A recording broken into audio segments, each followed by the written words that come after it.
ஏன் மாப்பிள்ள அங்கே நிற்கிறீங்க? உள்ளே வாங்க. சித்ரா, சித்ரா, சீக்கிரம் வாடி, இங்கே யாரும் வந்திருக்காங்கன்னு வந்து பாரு. அக்கா, நீங்கள் மாப்பிள்ளைய உட்கார வைங்க அக்கா, நான் உள்ளே போய் சித்ராவை ரெடியாக சொல்கிறேன். சரி சரி போ கீதா, நான் பார்த்துக்கிறேன், நீ போ. மாப்பிள்ள, உங்கள் வீடு மாதிரி இல்லை, என்ன கல்யாணமாக போகுதில்ல, உங்கள் வீடு தான். உட்காருங்க வாங்க. சரிங்க ஆண்டி. ஆமாம், இவங்களுக்கு நீங்கள் எந்த விதத்தில் சொந்தம்? அன்னைக்கு நாங்கள் வீட்டுக்கு வந்தப்போ நீங்கள் இருக்கலையே. எனக்கு தூரத்து சொந்தம் இவங்க. எனக்கு ஒரு விதத்தில் தங்கச்சி முறை தான் ஆகுது. இங்கே நாங்கள் மட்டும்தான் இவங்களுக்கு தெரிஞ்சவங்க. ஓ அப்படியா? இனிமேல் நாங்களும் தெரிஞ்சவங்க தான் ஆண்டி. சரிதான் சரிதான், அந்த ஆண்டின்றதை மட்டும் விட்டுட்டு அத்தனை கூப்பிடுங்களேன், அதுதான் நல்லா இருக்கு. ஓகே அத்தை, கூப்பிட்டுட்டா போச்சு.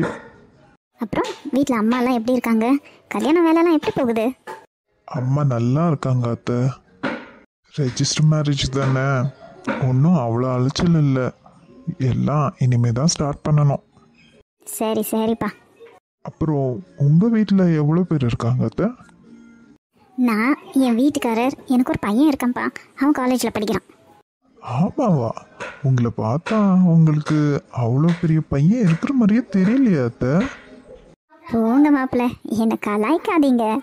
ஐயோ, கண்டுபிடிச்சிட்டாங்களே. இல்லை அத்தை, உண்மையாக தான் சொல்கிறேன்.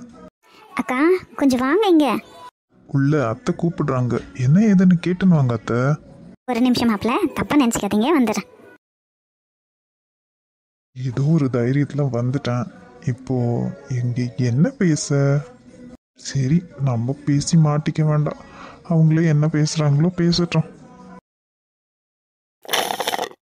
சித்ரா, சித்ரா, இப்போ என்ன ஆச்சுன்னு இந்த அம்மா எப்படி கத்துறாங்க? சே, நிம்மதியாக ஒரு காஃபி கூட குடிக்க முடியறதில்ல. என்னம்மா, இன்னும் நைட் ட்ரெஸ் கூட மாற்றாம இப்படி இவ்வளோ நேரத்தில் காஃபி குடிச்சுன்னு உட்காந்துருக்க? காஃபி குடிக்கணும் போல இருந்துச்சுமா. அது சரி, நீ எதுக்கு இப்போ இப்படி கத்திட்டு இருக்க? உன்னை எத்தனை தடவை சொல்லியிருக்கேன் நான், கண்ட நேரத்தில் இப்படி காஃபி குடிக்கக்கூடாதுன்னு. சரி சரி, அந்த காஃபி அப்படி சைடில் வச்சுட்டு சீக்கிரமாக போய் குளிச்சு ரெடி ஆகிட்டு வா. ஒரு நல்ல சாரியை கட்டின்னு வாப்போ. இது சாரி கட்டணுமா? அம்மா, முதல்ல பறக்கிறத விட்டுட்டு தரையில் நில்லு. என்ன விஷயம்? இப்போ எதுக்கு இப்படி குதிச்சுட்டு என்ன ரெடியாக சொல்கிற? இத்தனை நாள் நீ மாப்பிள்ளை எனக்கு ஃபோன் பண்ணலன்னு வருத்தப்பட்டுட்டே இருந்தல்ல, மாப்பிள்ளை நேராகவே வந்திருக்காரடி உன்கிட்ட பேசுறதுக்கு. என்னம்மா சொல்கிற? நிஜமாவா? நான் ஏமா போய் சொல்ல போகிறேன்? நானும் திலகா அக்காவும் வெளியே நின்று பேசின்னு இருந்தோமா, பார்த்தா மாப்பிள்ளை உள்ள பேசி உட்கார வச்சிருக்கேன். போ, நான் மாப்பிள்ளைக்கு ஏதாச்சும் பலகாரம் சுட்டு எடுத்துகிட்டு வர்றதுக்குள்ளேயோ சீக்கிரமாக நீ போய் குளிச்சுட்டு வந்துடு. சரிம்மா. சரின்னு அப்படியே உட்காராத மசன்னு. போ, சீக்கிரமாக ரெடியாகு. நான் கிச்சனில் இருப்பேன், 10 நிமிஷத்தில் வரணும். சரி. ஐயோ, பார்க்கறதுக்கு நேர்லேயே வந்திருக்காரு. நான் ஃபோனில் தான் பேசுவாருன்னு நினச்சேனே. இப்போ என்ன பேச? நேரில் எனக்கு அவரை பார்த்தாலே கை காலெல்லாம் நடுங்குது. இப்படி சடனாக வந்து ஷாக் கொடுக்குறாரே இவரை.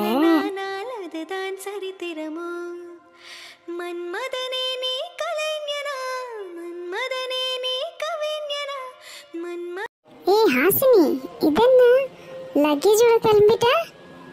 என்ன இப்போ வெக்கேஷனும் எதுவும் இல்லையே? வந்த கொஞ்ச நாள்லே வீட்டோட ஞாபகம் வந்துருச்சா? ஐயோ இல்லை ரேகா, நான் ஹாஸ்டலில் வெக்கேட் பண்ணி வீட்டுக்கே போயின்னு இருக்கேன். அப்படியா? ஏன், என்னாச்சு? உனக்கு இந்த ஹாஸ்டல் ஒத்து வரலையா? இல்லை உன் ரூம்மேட்டாக நான் இருக்கிறதுனால உனக்கு அன்ஈஸியாக இருக்கா? ஐயோ ரேகா, அப்படியெல்லாம் எதுவும் இல்லை. நான் இல்லாமல் எங்கள் அப்பாவால் இருக்க முடியலையா, அதான் அவர் காலையில் வந்தார். வந்து உடனே ரூம் வெக்கேட் பண்ணிவிடு, நம்ம வீட்டுக்கே போயிடலாம், நீ வீட்டில் இருந்தே காலேஜ் போய் படிச்சுக்கோன்னு சொல்லிட்டாரு. ஓ அப்படியா? இதுக்கு நான் சந்தோஷப்படுறதா இல்லை வருத்தப்படுறதான்னு தெரியல.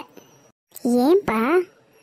நீ வீட்டுக்கு போகிறத நினச்சி சந்தோஷப்படட்டுமா, இல்லை இந்த ஹாஸ்டலில் என் ரூமில் இருந்து வெக்கேட் பண்ணின்னு போகிறத நினச்சி வருத்தப்படட்டுமான்னு தெரியல. இவ்வளவு தானே விஷயம், விடுங்க. என்னை விட சூப்பரான ரூம்மேட் கிடைக்குவாங்க. என்னமோ போ, உன்னை பார்த்த உடனே எனக்கு ரொம்ப பிடிச்சி போச்சு. ஏதோ ஒரு ஃபேமிலியில் இருக்கிற ஒரு ஆள் மாதிரி தான் நீ என் கூட இருந்த. வந்து கொஞ்ச நாள்லயே போயிடணுமா? என்ன செய்யறேக்கா, எங்கள் அப்பாவுக்கு நான் இல்லாமல் இருக்க முடியல. கொடுத்து வச்சவ எங்கள் அப்பா நீ படிப்பு முடிக்கிற வரைக்கும் வீட்டு பக்கம் வந்துடாத சாமின்னு ஒரு பெரிய கும்பிடா போட்டுட்டாரு. அப்படியா?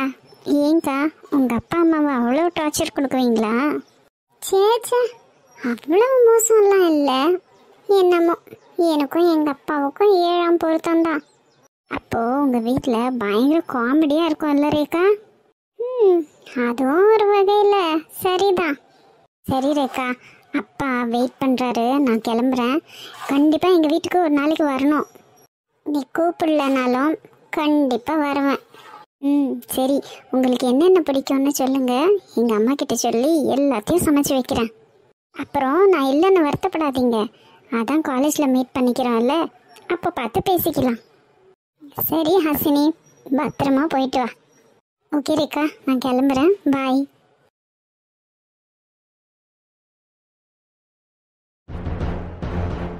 கிரிஷ், கிரிஷ். மாப்பிள்ள, வாங்க மாப்பிள்ள. வாங்க மாப்பிள்ள. எங்க கிரிஷ் எங்க? என் பொண்ணு கிருத்திகாவை எங்க? மாப்பிள்ள, அது வந்து கோவப்படாதீங்க மாப்பிள்ள. கோவப்படாம கிரிஷ் எல்லாம் ஃபோன் பண்ணி எனக்கு சொல்லிட்டான். மாப்பிள்ள, சின்ன பொண்ணு ஏதோ தெரியாம பண்ணிட்டா, கோவப்படாதீங்க மாப்பிள்ள. இங்கே பாருங்கத்த, நான் இப்போ கோவப்படுறது என் பொண்ணு மேலே இல்லை, உங்கள் பொண்ணு மேலே. அவள் இத்தனை அராஜகம் பண்ணதுனால தானே என் பொண்ணு மனசு உடஞ்சி வீட்டை விட்டு போனோன்னு முடிவெடுத்திருக்கா. முதல்ல என் பொண்ணை கூப்பிடுங்க. இந்த இடத்துலையே நான் என் பொண்ணை விட்டு வைக்க மாட்டேன். நான் கூப்பிட்டுன்னு போயினே இருக்கிறேன்.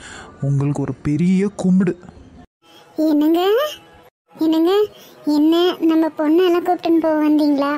வாங்க, நம்ம பொண்ணு வந்துட்டா. ஃபர்ஸ்ட் நம்ம வீட்டுக்கு போலாம். யாரடி நீ?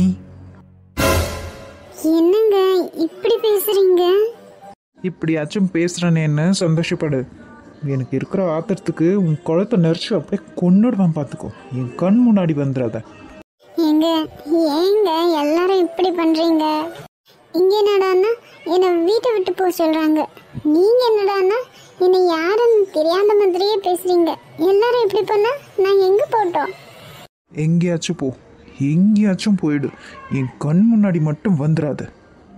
இங்கே பாருங்க மச்சான், உங்கள் முகத்துக்காக மட்டும்தான் இப்போ நான் இங்கே நின்றுட்டு பேசிகிட்டு இருக்கேன். இல்லை, நடக்கிறதே வேற. என் பொண்ணை கூப்பிடுங்க. இந்த இடத்துல நிற்கவே எனக்கு அருவருப்பாக இருக்குது. நான் கிளம்புறேன். மாப்பிள்ள, நீ பாருங்க மாப்பிள்ள, கொஞ்சம் சமாதானம் ஆகுங்க. உங்களை நான் இவ கூட சேர்ந்து வாழுன்னு சொல்லவே மாட்டேன். அது உங்களோட தனிப்பட்ட விஷயம். ஆனா கிருத்திகா அப்படி இல்லை மாப்பிள்ள. அவ மேல எனக்கு எல்லா உரிமையும் இருக்கு. இதை நீங்க ஒத்துக்கிறீங்க தானே? உரிமை இருந்தால் என்ன பிரயோஜனம்? என் பொண்ணு வீட்டை விட்டு போகிற அளவுக்கு எல்லாரும் கேர்லெஸ்ஸாக இருந்திருக்கீங்க. அப்பா, கிருத்தி குட்டி, எப்படிடா இருக்க? நான் நல்லா இருக்கேன்ப்பா. நீங்க எப்படி இருக்கீங்க? என்னடா இப்படி அப்பாவை தவிக்க விட்டுட்டு நான் வேண்டான்னு எங்கேயோ போயிட்டியாமே? ஏண்டா கிருத்தி, உனக்கு இந்த அப்பா ஞாபகம் வரலையா? உனக்கு இங்கே இருக்க இஷ்டம் இல்லைனா நம்ம வீட்டுக்கு வந்துட வேண்டியது தானடா. அப்பா சாரிப்பா, எனக்கு அந்த நேரத்தில் என்ன பண்ணுறதுன்னே தெரியல. என்னடா கிருத்தி, இந்த மாதிரி முடிவு எடுத்துட்டே? ஒன்று கிடக்க ஒன்று ஆயிருந்துச்சேன்னா எனக்கு இருக்கிறது நீ மட்டும் தானடா கிருத்தி. நான் எது செஞ்சாலும் உன்னோட சந்தோஷத்துக்காக தானே செய்கிறேன். நீ இங்கே வந்தப்போ கூட உனக்கு பிடிக்குமா என்ன தான் இங்கே அனுப்புனேன். எனக்கு தெரியும் நீ கிறிஷை விரும்புந்து. அப்பா, என்னடா நினச்சின்னுக்கிற? அப்பா உன்னோட ஒவ்வொரு அசைவையும் என்ன ஏதுன்னு கரெக்டாக கண்டுபிடிச்சிடுவேன். உங்கள் அம்மா பேச்சு கேட்டு ஆடினந்த. சரி, என் பொண்ணு எல்லாத்தையும் புரிஞ்சுக்கின்னு திருந்தி என்கிட்ட வருவான்னு நினச்சேன். அவள் எந்த எண்ணத்தில் உன்னை இங்கே கூப்பிட்டுன்னு வந்தானோ எனக்கு தெரியும். அப்பா, இவ்வளோலாம் தெரிஞ்சும் நீங்கள் சைலண்டாக இருந்தீங்களா? ஆமாடா, எல்லாம் என் கிருத்தி குட்டிக்காக தான். ஆனால் இவோ என் கிருத்தி குட்டியை வீட்டை விட்டு போகிற அளவு பண்ணியிருக்கா.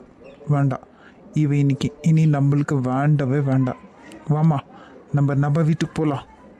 என்னங்க அப்படியெல்லாம் பண்ணிடாதீங்க, என்னை விட்டுட்டு போயிடாதீங்க, என்னை கூப்பிட்டுன்னு போங்க. இனி நான் எந்த தப்பும் பண்ண மாட்டேன், யார் வம்புக்கும் போக மாட்டேன். நான் உண்டு என் வேலை உண்டுன்னு இருந்துடுறேங்க. இங்கே பாரு, நீ எத்தனை தடவை என்னை கெஞ்சினாலும் இனி உனக்கு என் வீட்டில் இடம் இல்லை. மாப்பிள்ள, இங்கே பாருங்க அத்தை, நீங்கள் எத்தனை தடவை என்கிட்ட கேட்டிருக்கீங்க இந்த ஒரு தடவை மன்னிச்சிருன்னு. அத்தனை தடவையும் நீங்கள் பெரியவங்கன்ற உங்கள் வார்த்தைக்காக மட்டும்தான் அவளை நான் மன்னிச்சிருக்கேன். ஆனால் இனி என்னால் முடியாது. இல்லை மாப்பிள்ள, அவள் இனி எக்கேடு கெட்டு போனா எனக்கு என்ன, எனக்கும் அவளுக்கும் எந்த சம்மந்தமும் இல்லை. ஆனால் கிருத்தியை இங்கே விட்டுட்டு போங்க மாப்பிள்ள, நான் பார்த்துக்கிறேன். ஏன் அத்தை இவ்வளவு நாள் பார்த்துக்கந்து பத்தலையா? வேண்டாம், என் பொண்ணு என் கூடவே இருந்துக்கிட்டோம். இல்லை மாப்பிள்ள, நான் கிருத்திகாவுக்கு வாக்கு கொடுத்துருக்கேன். நான் அவளை படிக்க வச்சு அவளை ஒரு நல்ல இடத்துல கரை சேர்க்க வேண்டியது என்னோட பொறுப்பு. அப்பா, நான் இங்கேயே இருக்கிறேனே, இருக்கிற எல்லார்கிட்டையும் மன்னிப்பு கேட்டுட்டேன். இனி என்னோட மனசில் எந்த கெட்ட எண்ணமும் இல்லைப்பா. அடுத்து ராக்கி மாமாவை தேடி கண்டுபிடிச்சி அவர் காலையும் விழுந்து மன்னிப்பு கேட்கணும். இனி நான் யாரையும் டிஸ்டர்ப் பண்ண மாட்டேன். மாமா சொன்ன மாதிரி நல்லா படிக்கிறேன், ஸ்ரீ கூட சொல்லியிருக்கா நல்லா படித்து முன்னுக்கு வரணும்னு. நான் இனி அப்படி தான்ப்பா இருக்க போகிறேன். நீங்கள் வேணும்னா அடிக்கடிக்கு இங்கே வந்து பாருங்கப்பா. அங்கே ஒண்டியாக இருக்கணும், இங்கே இவங்க எல்லாம் இருக்கிறாங்க. நான் எவ்வளவு இவங்களுக்கெல்லாம் தொந்தரவு கொடுத்துருக்கேன், யாருமே என்னை ஒன்றுமே சொல்லலப்பா. இந்த மாதிரி சொந்தத்தெல்லாம் நான் மிஸ் பண்ணிக்க இருந்தேன், இனி நான் மிஸ் பண்ணிக்க மாட்டேன். எல்லார்கிட்டையும் நல்லபடியாக நடந்துக்கிறேன்ப்பா. அத்தைக்கிட்ட கூட நான் சாரி கேட்டுட்டேன். ஆமாம் மாப்பிள்ள, இங்கேயே விடுங்களேன், பாவம் இல்லை ஓ. இனி எதுவுமே ஆகாத மாதிரி நான் பார்த்துக்கிறேன் மாப்பிள்ள. கிருத்திகா சொன்ன மாதிரி நீங்கள் அடிக்கடிக்கு இங்கே வந்து பார்த்துட்டு போங்க. அப்பா ப்ளீஸ் அப்பா, இனி உங்கள் பேர் கேட்ட மாதிரி நான் எதுவுமே பண்ண மாட்டேன். எனக்கு உன்னோட சந்தோஷம்தான்டா முக்கியம். ஆனால் இவன் இந்த இடத்துல இருந்தால் நான் உன்னை இங்கே விட மாட்டேன். இருக்க மாட்டேன் மாப்பிள்ள, கிளம்பிடுவா. நீங்கள் கிருத்தி குட்டியே இங்கே விட்டுட்டு போங்க, சாப்பிட்டு போங்க, வாங்க. இல்லை அத்தை, பரவாயில்ல, எனக்கு வெளியே முக்கியமான வேலை இருக்குது, நான் முடிச்சிட்டு வந்துடுறேன். என்னங்க என்னங்க, இங்கே பாருமா, இப்படி வீட்டில் ஒப்பாரி வச்சுன்னு இருக்க வேண்டாம்னு சொல்லு. சீக்கிரமாக இடத்த காலி பண்ண சொல்லு. கிருத்திகா என்னை மன்னிச்சிடுறி, இவங்க எல்லாரையும் என்னை ஏற்றுக்க சொல்லுடி. கிருத்தி குட்டி உள்ளவா.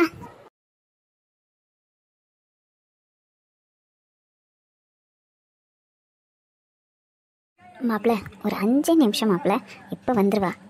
உங்களுக்கு சாப்பாடெல்லாம் ரெடியான இருக்கு, நீங்கள் கண்டிப்பாக சாப்பிட்டு தான் போகணும். ஐயோ அத்தை, அதெல்லாம் எதுவுமே வேண்டாம். நான் ஆஃபீஸ்லேருந்து இப்படியே வந்திருக்கேன், அதுவும் ஒரு 10 நிமிஷம் பர்மிஷன் போட்டு வந்திருக்கேன். என்ன மாப்பிள்ள, எங்கள் பொண்ணை பார்க்குறதுக்கு 10 நிமிஷம் போதுமா? 10 நிமிஷம் பேசினா போதுமா மாப்பிள்ள? போதாது தான் அத்தை, என்ன செய்ய, வேலைக்கு போகணுமே.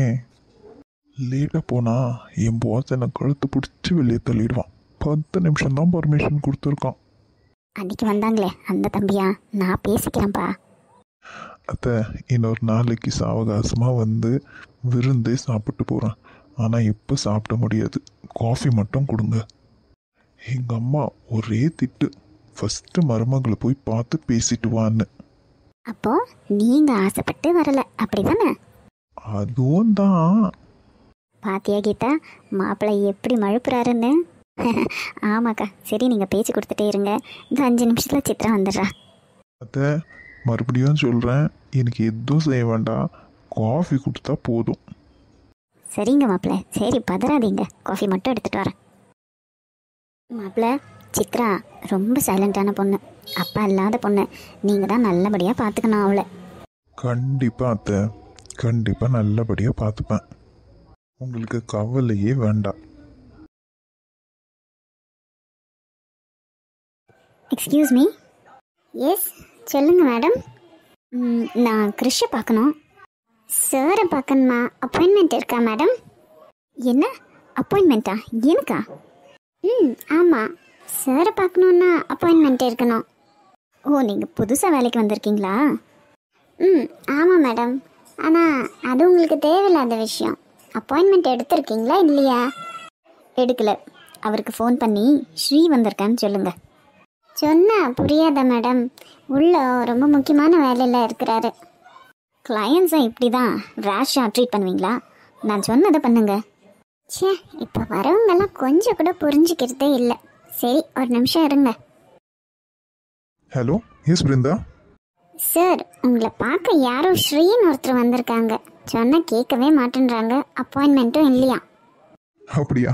சரி, உள்ள அனுப்புங்க. என்ன சார், அப்பாயின்மெண்ட் இல்லாமல் யாரையும் உள்ளே விடக்கூடாதுன்னு சொன்னீங்க? ஐயோ, அனுப்புமா. அப்புறமா என்ன வீட்டுக்குள்ள சேர்க்க மாட்டா. இது? அது என்னோட வைஃப். உள்ள அனுப்புங்க. ஓ, சாரி சார், இதோ இப்போ அனுப்புகிறேன்.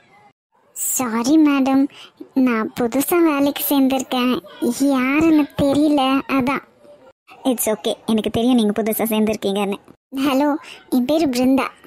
Hi, I'm Sridevi. Sorry madam, சார்கிட்ட போட்டு கொடுத்துறாதீங்க. மாட்டேன், ப்ளீஸ் உள்ளே போங்க.